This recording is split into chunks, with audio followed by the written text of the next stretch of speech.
Hello friends, welcome to JBSM Cooking.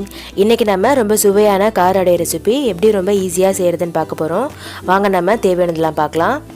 கடலை பருப்பு 100 gram, வெள்ளை உளுந்து பருப்பு உடைக்காதது 50 கிராம், அப்புறம் பாசி பருப்பு 50 கிராம், இட்லி அரிசி 200 கிராம், அப்புறம் துவரம் பருப்பு 100 கிராம், அப்புறம் 7 ல 8 காஞ்ச மிளகாய் இதெல்லாம் எடுத்துக்கோங்க. இப்போ இதெல்லாம் நம்ம ஒண்ணா சேர்த்துட்டு நல்லா அலசிக்கலாம். நம்ம எடுத்து வச்ச பருப்பு எல்லாத்தையும் ஒண்ணா சேர்த்துக்கோங்க. எல்லாத்தையும் ஒன்றா சேர்த்துட்டு நல்லா அலசி எடுத்துக்கோங்க. ஒரு 2லேருந்து 3 தடவை. அப்போ தான் அதில் ஏதாவது அழுக்கு இருந்தால் போயிடும். இந்த மாதிரி நல்லா அலசி எடுத்து வச்சுக்கோங்க. இப்போ இது நம்ம அட்லீஸ்ட் 1 மணி நேரமாச்சும் ஊற வைக்கணும். உங்களுக்கு டைம் இருந்தால் நீங்கள் 1லேருந்து 2 மணி நேரம் கூட ஊற வச்சுக்கலாம். காஞ்ச மிளகாயை சேர்த்து நல்லா ஊற வச்சுக்கோங்க. இப்போ நல்லா ஊறிடுச்சு பாருங்கள் பருப்பெல்லாம். இந்த மாதிரி நல்லா ஊறின பிறகு நம்ம அரைக்க ஸ்டார்ட் பண்ணிடலாம். ஃபஸ்ட்டு காஞ்ச மிளகாயை இந்த மாதிரி காம்பு இல்லாமல் நல்லா கிள்ளி போட்டுக்கோங்க. அதுக்கப்புறம் நம்ம ஊற வச்ச பருப்பு எல்லாத்தையும் சேர்த்துக்கோங்க. சேர்த்துட்டு இது ஒரு 15 மினிட்ஸ் அரைச்சா போதும். ரொம்ப மையாக அரைக்க வேணாம், குறைன்னு இருக்கணும். இதை நீங்கள் மிக்சியில் அரைக்கணும்னா கொஞ்சம் கொஞ்சமாக சேர்த்து அரைச்சி எடுத்துக்கோங்க குறைன்னு. இந்த மாதிரி அரையக்குள்ளே கொஞ்சமாக சோம்பு சேர்த்து அரைச்சிக்கோங்க. இதில் உப்பு சேர்த்து அரைச்சி எடுத்து வச்சுக்கோங்க.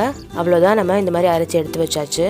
இப்போ இதுக்கு நம்ம தாளிப்பு கொடுத்துடலாம். கடுகு வெங்காயம்லாம் போட்டு அதுக்கு ஃபஸ்ட்டு ஒரு வானிலையில் கொஞ்சமாக எண்ணெய் ஊற்றிக்கோங்க. எண்ணெய் காஞ்ச பிறகு 1 ஸ்பூன் கடுகு, அப்புறம் 1 ஸ்பூன் வெள்ளை உளுத்தம் பருப்பு போட்டுக்கோங்க. இது ரெண்டும் கொஞ்சம் பொரியட்டும். அதுக்கப்புறம் 1 ஸ்பூன் கடலைப்பருப்பு சேர்த்துக்கோங்க.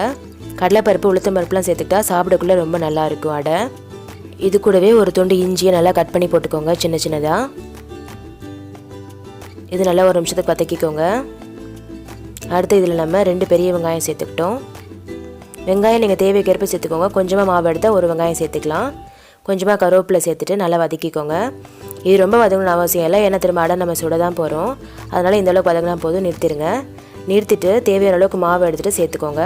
இதில் கடைசியாக கொஞ்சமாக கொத்தமல்லி போட்டு சேர்த்துக்கிட்டா ரொம்ப டேஸ்ட்டாக இருக்கும் அடை, அதனால் சேர்த்துக்கோங்க. இந்த மாதிரி மாவு நம்ம தாளிப்பு கொடுத்தது எல்லாமே நல்லா ஒன்றாகிற மாதிரி நல்லா கலந்துக்கோங்க. இந்த அளவுக்கு தண்ணி ஊற்றிக்கோங்க, ரொம்ப தண்ணியாக்கிற வேண்டாம், அப்போ தான் அடை நல்லாயிருக்கும். இப்போ நம்ம அடை சுட ஸ்டார்ட் பண்ணிடலாம். ஃபஸ்ட்டு தோசைக்கெல்லாம் நல்லா சூடு பண்ணிவிட்டு அதுக்கப்புறம் அடை ஊற்றுங்க. அப்போ தான் நல்லா மொரன்னு வரும், 2 பக்கமும் நல்லா வேகும்.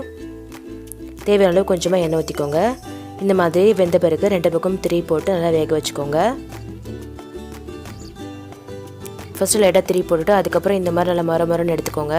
அப்போ தான் சாப்பிட ரொம்ப டேஸ்ட்டாக இருக்கும். இதுக்கு நீங்கள் தேங்காய் சட்னி, கார சட்னி எது வேணாலும் வச்சு சாப்பிடலாம். ரொம்பவே சுவையாக இருக்கும். கண்டிப்பாக இந்த மாதிரி ட்ரை பண்ணி பாருங்கள். வீட்டில் இருக்க எல்லாருக்குமே ரொம்ப பிடிக்கும்.